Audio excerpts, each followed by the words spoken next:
Well, the Mariners had so much fun playing a 4-hour game on Wednesday, they said, hey, let's do that again. Let's talk about it. Colby, hit it.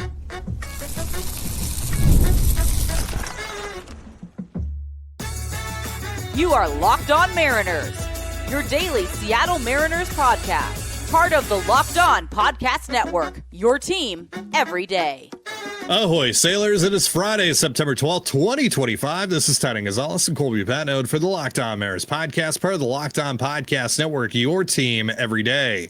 This episode is brought to you by FanDuel. Right now, new customers can bet just $5, and if your bet wins, you'll get $300 in bonus bets to use across the app. Download the FanDuel app today. And as always, if you want to hear from me and Colby even more and help support the show, you can check out our Patreon. All you have to do to check that out is click the link in the description of this episode. So the Mariners have won 6 in a row. They walk off the Angels last night after blowing a 4-0 lead. They also blew multiple opportunities to end the game earlier than that. Sound familiar? But in the end, Harry Ford walks it off in his first career plate appearance at T-Mobile Park, which is pretty darn cool. So we'll talk about that. We'll talk about Josh Naylor's shoulder stuff. We'll talk about the weirdness that was Bryce Miller's start. We'll talk about this bullpen, and we'll obviously get you set to scoreboard watch as per usual as well. But last night in the 12th inning, Harry Ford, the last man on the bench for Dan Wilson, comes in the pitcher spot because the Mariners forfeited the DH last night after pinch hitting Mitch Garver for Cole Young. They needed a second baseman, so they pulled Jorge Polanco out of the DH and played him at second. So Harry comes in here, and a little bit of a risky move by Dan Wilson because Castillo was the last pitcher in that Mariners bullpen who either had not thrown a ton of pitches the night before or had not gone back-to-back the last 2 games. So what would the plan have been had the Mariners not come through there? Very low odds that they wouldn't have come through there, but also it's the Mariners, so who knows? But it was bases loaded, nobody out. Who knows? Who cares? We didn't have to find out because Harry gets the first pitch he sees, change up down the heart of the plate, and drives it deep enough into right field to score Jorge Polanco and win this game for the Mariners, which accomplishes a lot in the standings. Not only did it catapult the Mariners into a first place tie with the Houston Astros atop the AL West, but it also pushed the Rangers back to 3 games back of the Mariners. It says 2 back on the standings, but it's 3 back because of the tiebreaker. It also pushed the Royals to 5 back of the Mariners in the wild card standings, which is huge, especially with that series down in Kauffman Stadium looming. So some good stuff there by the Mariners. And again, the magic number now down to 13. So yeah, journey, not great. Destination, what you ultimately wanted. So let's get into it. Colby, thoughts on the game last night? That was a stupid game, and it was only fun for like 1 minute, but it was a really fun minute. So it was fun in the second inning. Yeah, sure. Okay. But that felt like it was like 10 hours after the game ended or before the game ended. So you kind of forget about it. Yeah. It just, this team, man, this team, I don't, we're 147 games into this thing. And I still have no idea who this team is. 147 games in. I'm like, I don't know. Are they good? Are they bad? Are they just mediocre? I don't know. That's weird. 147 games into a season. But yeah. It's also kind of fun. Not gonna lie. So yeah, it was the fact that you don't know what their ceiling is or their floor. No idea. They could lose 6 in a row, and I wouldn't be shocked at all. Yeah. Makes them kind of dangerous in October. In a multitude of ways. Makes them very dangerous for my health as well. So dangerous to me emotionally, but also dangerous to the rest of the American League and the rest of Major League Baseball. Sure. I don't know. Sure.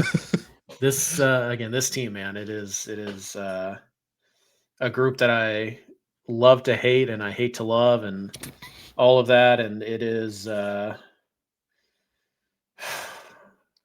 alive. It is I'm not I'm not capable of accurately describing this team with the limitations placed upon me on this network. So, Right. yeah. Anyways, go Mariners, 6 in a row. All right, yeah. Let's go for Yeah. 7 tonight. Let's do it. Josh Naylor, unfortunately, re-aggravated his shoulder. This is just something that, there's going to be good days, there's going to be bad days with it. And last night was a bad day. I'm going to assume that he's not going to be in the lineup tonight. I'd keep an eye out for Jorge Polanco making his first start at first base tonight. I would also add on to something that I said yesterday here. Again, I would send Cole Young down to AAA while they're still playing games down there, which lines up perfectly for him to be recalled in, about 10 days. They have 10 games left, or 9 games left, I think, at this point, but 9 games in 10 days. I'd send him down. I'd call up Ben Williamson to have him play third base just in case I need Gino to go over there and play first. Yep. So, yeah. And then, with Cole, just, you make it clear to him, like, hey, like, we're not going to start you a bunch over the next week or so. So we want to give you some reps. We're going to send you down, and then we're going to call you back up after the season is over down in the PCL. Mm-hmm. Yeah, so, I mean, it's you got to play the hot hand right now. Leo Rivas does so much more to help you win games. So, yeah, it's unfortunate, but we'd rather you get reps and sit up here and rot on the bench like we're doing to Harry right now. You don't want to be Harry, do you? So, let Harry cook, please. Just give him one start. Can you give him one start? Give him one start. That's all I'm asking for is just one start from Harry Ford. How about the day after he won you the baseball game you had no business winning and or losing? How about you give him a start then? Or at the very least, can you give him a start on Saturday when they're literally facing a AAA call up, like a PCL, like nobody? Like, can you at least give him that start then on Saturday, if not tonight? I just feel like the first start he's going to get is when they roll out their hangover lineup. I mean, we'll see if they even get to use a hangover lineup. Sure, but I mean, I don't know. Assuming that they do, I kind of feel like that's the time that Harry gets his first start. It's going to feed families when Harry goes 2 for 4 in his first actual start with a home run and a double. People are going, oh, well, we couldn't get Mitch Garver out of the lineup. So, yeah. Anyways. He came through last night. He did something that, a couple other Mariners couldn't do last night. So, just saying. Sure. I mean, Garver will be in the lineup tonight with Kikuchi on the mound. Might be a good night to just give Cal a day off. And I mean a real one, not a DH day. You can always use Cal later in the game tonight if you need to, but we'll see how the lineup looks. There are a couple different interesting things to keep an eye on. All right, so we're going to talk about Bryce Miller. We're going to talk about this bullpen, which had another really strong outing in just a moment. But first, a reminder, this episode of the Locked On Mariners podcast is brought to you by Nutrafol. You've probably seen a million ads for hair growth products and thought, yeah, sure, like that actually works. And I don't blame you because there are so many products out there and it is so hard to know which ones are actually going to do anything. That's why you should give Nutrafol a closer look. Nutrafol is the #1 dermatologist recommended hair growth supplement brand trusted by over 1.5 million people. And it's not just hype. This is a supplement clinically tested that targets the root causes of thinning and shedding with a proactive approach. See thicker, stronger hair with less shedding in just 3 to 6 months with Nutrafol. And for a limited time, Nutrafol is offering Locked On Mariners listeners $10 off your first month subscription and free shipping when you go to Nutrafol.com and enter the promo code LOCKEDONMLB. That's Nutrafol.com, promo code LOCKEDONMLB. And you're listening to the Locked On Mariners podcast. For instant reactions following every Mariners game, be sure to tune in to the Mariners postcast with Anderson Hurst and Christopher Crawford, available on both the Locked On Mariners YouTube and podcast feeds. All right, so let's talk a little bit about Bryce Miller, who started out hot. Fastball was looking good. Command was in a really nice spot. He ends up getting 21 whiffs in this game. He struck out 11. He didn't walk anyone. Only gave up 6 hits. Problem is, he blew a 4-0 lead. And the velo started to drop. Command started to fade. He only ends up going 5 2/3 in this one. So a mixed bag. Some good, some really impressive stuff in here, but also a lot of the stuff that we've seen out of Bryce Miller this year. Yeah. I mean, some of us noticed it before others, but yeah, you could tell that the velo was dipping a little bit. There was like a 93 mixed in there, and the third or the fourth inning, you're like, yeah. And then it was 94s, and then 95, and then just kind of started sitting 94, 93, and so it is kind of a tough night to judge Bryce for, because 11 strikeouts and no walks, incredible. Especially he didn't even go 6 innings, and he still got 11 strikeouts and no walks. That's awesome. 4 runs against this lineup. No Joe Adell, no Logan O'Hoppe. You're spotted a 4-0 lead. You gave it back pretty quickly. You weren't able to go 6. Now 5 2/3 is pretty close to 6, and obviously if the game didn't go 12, then Bryce did his job. Blah blah blah. Yeah. So it's just kind of a weird outing, because I wouldn't call Bryce Miller's outing good. I don't think you can. He gave up 4 runs. Yeah. But he had 11 strikeouts. He had no walks. The fastball in the first, couple innings was elite. And it's funny, you look at the numbers, and he had a 40% whiff rate on his 4-seam fastball. To put that in perspective, 30% is elite. That is an elite whiff rate on a 4-seam fastball. Bryce's was 40 last night. He also had a 50% whiff rate on the splitter. And those are pretty much the only 2 pitches he threw last night. It was just, it was 56 fastballs and 28 splitters, and he threw 99 pitches. So you guys can do the percentages. And then it was just a handful of curveballs, a handful of 2-seamers. So it was a very simplified game plan. He was going right after guys with the fastball, and then he was going to go with the splitter. It was fastball up, splitter down. And that was pretty much the game plan. And it worked for the most part. It worked in getting strikeouts. It worked in getting, whiffs. It didn't necessarily work with guys on base. So just kind of a very weird night for Bryce. Again, the velo drop, it's to the point now where it's not even that concerning. You just kind of expect it. That is what's going to happen with Bryce Miller. And I guess the best way to look at it is man, if the Mariners can make it to the playoffs, Bryce Miller coming out of the bullpen for 2 innings at a time. Yeah. If he can sit 97 with that splitter, that's a high leverage dominant relief arm that you've added to your bullpen. Unfortunately, he still has to make 3 more starts, maybe 4, kind of depends on how the rotation breaks. 3. I think 3. But he might be in line to start one of those last 2 games, which would give him an extra start, but whatever, right? 3 or 4 more starts.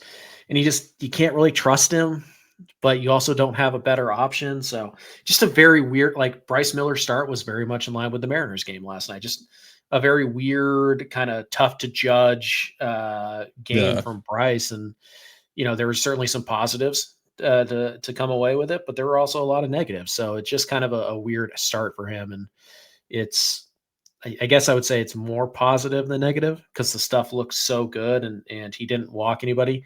I mean, the command wasn't great, but the control was. He threw plenty of strikes. It's just, in the 4th thing. The command was pretty good in the first couple of innings. He was dotting it up. The first 2 innings was the best we've seen Bryce Miller look, and it wasn't even close. That was Bryce Miller. Right.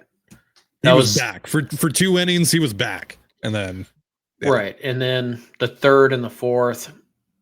No, and he was okay in the 5th and okay in the last inning, but the first 2 innings that's as good as any Mariner pitcher has looked all year. Yeah. So unfortunately, the other 3 2/3 counts just as much as those first 2. So it's just kind of a weird night for Bryce. And I think you can really, if you want to look at it as very encouraging, you can. If you want to look at it from a pessimistic viewpoint, you certainly can as well. There's a lot to like here. There's a lot to be concerned about. So just a weird night for Bryce Miller. So a lot was asked of the bullpen again, because they had to go into extras. The bullpen had to cover 6 1/3, and this one after covering 8 1/3 the night before, and 5 1/3 the night before that. Mm-hmm. Bizzardo pitches. Brash pitches, Vargas pitches, Munoz pitches, Jackson pitches, and Castillo pitches. They combined to only surrender 5 hard hit balls. The only runs that they gave up were the to automatic runners.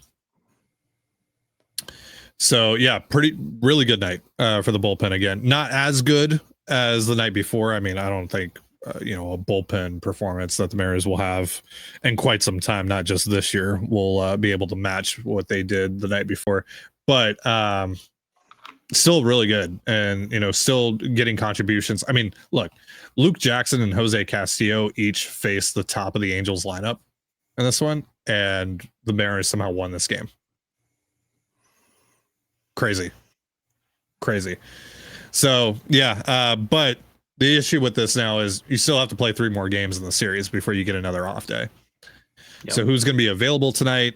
That's a big question. And are they going to have to go and get a fresh arm or two from Tacoma? Yeah. By the time that you're watching this, if they've made a roster move, it's probably been made by now. My guess would be Michael Fulmer if they do make a move, or Nick Anderson. Right. But that also means DFAing someone that has helped you over the last couple of days, which sucks because they're not going to send down Emerson Hancock, who has options. They're not going to send down Matt Brash, but Hancock's available tonight. So I don't think they would send, the guy down. The guy that's available down, one of the few guys that's seemingly available. So Colby, I think you're going to have to pitch for the Mariners tonight. How are you getting Mike Trout out? What's your plan? With ease. Throw the first one behind him, watch him throw his little fit, and then just strike him out with cutters. With my 73-mile-an-hour cutter up and in, baby. Yeah. So, note here from a friend of the show, Gary Hill, who does not follow me on Twitter. Mariners bullpen during the 6-game win streak. No earned runs allowed, 29 innings, 5 walks, 28 strikeouts, just 1 extra base hit allowed. Big, the heavy lifting of that has come in the last 2 nights as well. Mm-hmm. And you've had to use the Luke Jacksons and you've had to use the Jose Castillos and they performed well considering. I mean, look, neither of those guys are high leverage dudes who you just can't afford to lose, but they've performed well. You don't win those games without those guys. And unfortunately, you're probably going to have to DFA 1 or 2 of them. You have to make a room on the 40-man. Your 40-man is full. You have to make room on your 28-man roster because your 28-man is full. And the only 2 guys with options in this Mariners bullpen are Brash and Hancock. And you can't send down a position player for a pitcher either. You're maxed out on the pitchers. So you can't just send down Harry Ford for an arm. It's just not a thing. So you can't do the Cole Young thing, like I said. Unfortunately, because of just, the way you had back-to-back games like this, this is the downside. Yes, you won both of them. That's awesome. Certainly better that you won both of them than you lost 1 or 2 of them. Yeah. But because of it, you're going to have to make a tough decision roster-wise. I really don't. I mean, I was a little surprised they didn't make a move yesterday to get a fresh arm, especially since it seems like Hancock wasn't available. They really didn't want to use Hancock.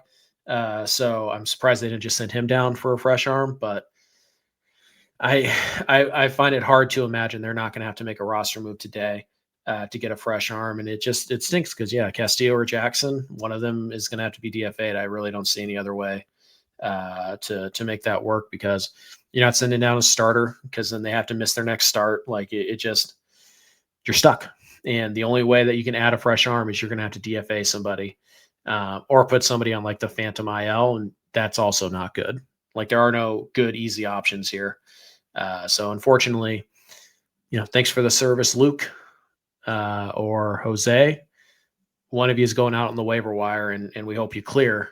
But it's I don't see a way around it unless they really want to risk, going into tonight's game with another shorthanded bullpen.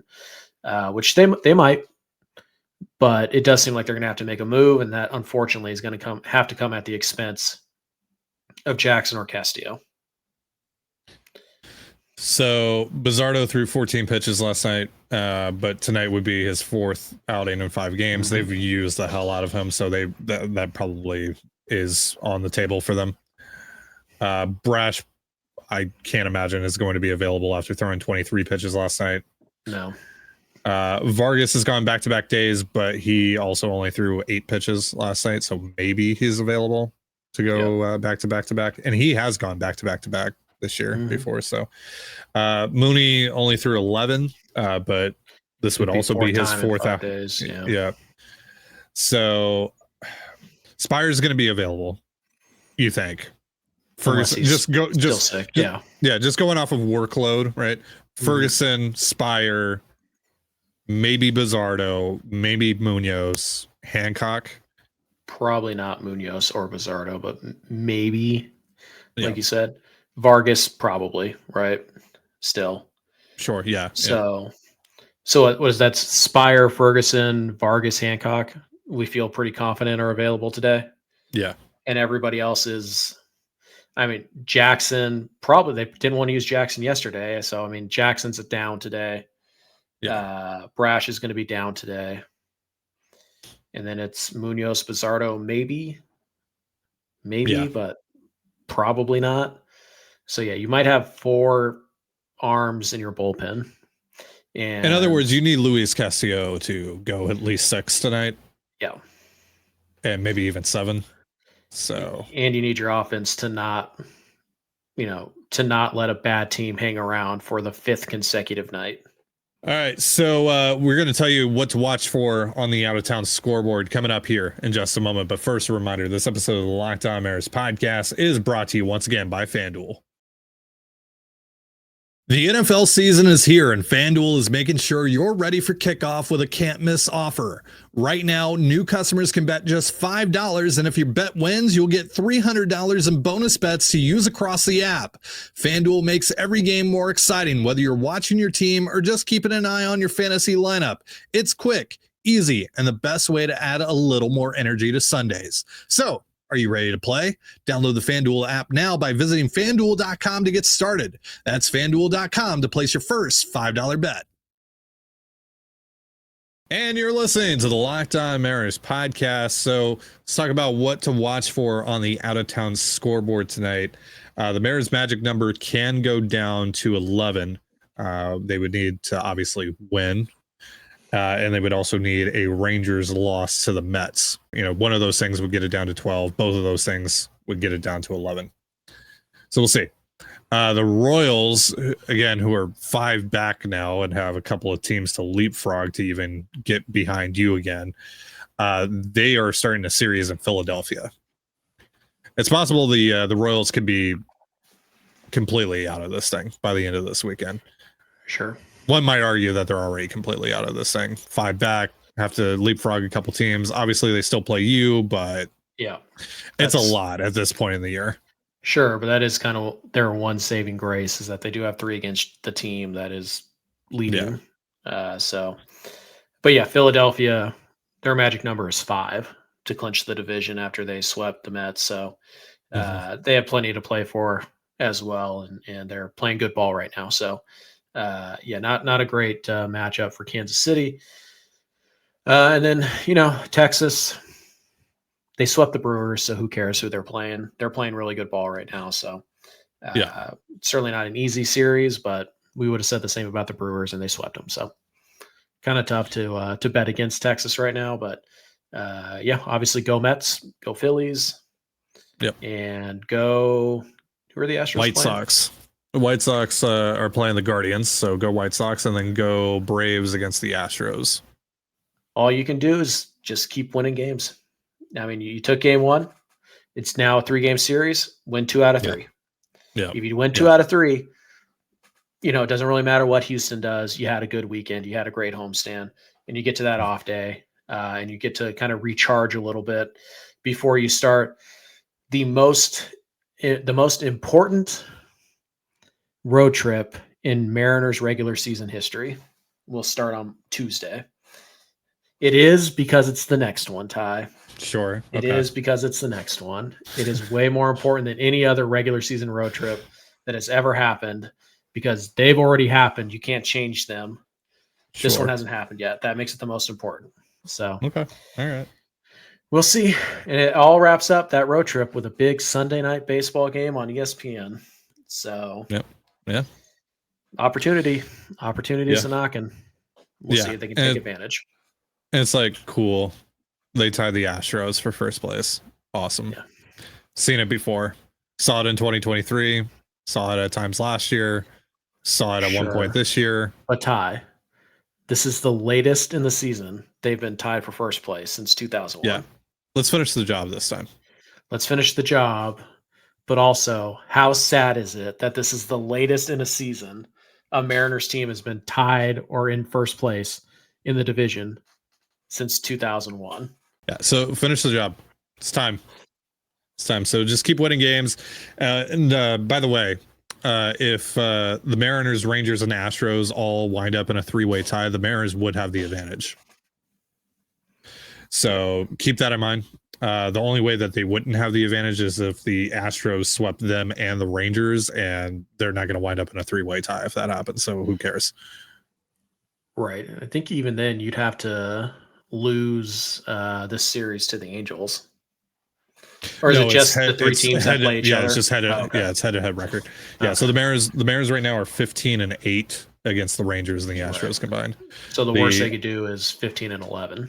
Yeah, and the Astros and the Rangers are both sub 500. Okay. Well, that is going to do it for us. Thank you so much for joining us here on the Locked On Mariners podcast. For Colby Petnode, I'm Titan Gonzalez. Be sure to give us a follow on Twitter at @LO_Mariners. You can follow me at Titan Gonzalez and Colby at CPAT11. That's CPAT11. We're also on Blue Sky. You can follow me at TDG, Colby at MLB Colby, and the show at Locked On Mariners. You can also find us on Instagram at Locked On Mariners. Have yourself a beautiful baseball day, and we'll see you next time. Peace.